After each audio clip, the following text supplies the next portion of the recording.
আজি আমি ধনুযাত্রা দেখিলু গোটে এন্তা জায়গা যেন নাকি 100 বরষ হেলান ধনুযাত্রা পালন করুছন। Hello guys welcome to my mini blog. तो आज आम जाइलु बलांगीर डिस्ट्रिक्ट भालेर गाँव के धनुयात्रा देखी जेन नाकि 105तम धनुयात्रा पालन होचे।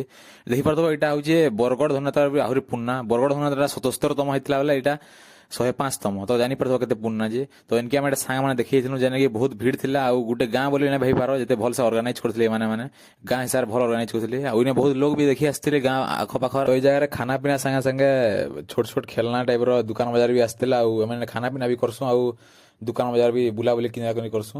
बाकी ई जगह आर टिके भल से ही पारता जदि बलांगीर किसी एमएलए एमपी मैंने किसी साहाय्य करते बोले जदि ई जगह भल से एक्सपोजर मिलता बोले तो आम एतकी रिक्वेस्ट करमु कि जे भी देखुछन वीडियो माध्यम रे किछि पारा बोले चेष्टा करबे।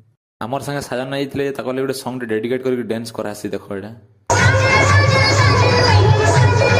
तापर राती 1 बजे एटा कंसबध आसी आ कंसबध देखि हम घर के फिरसु।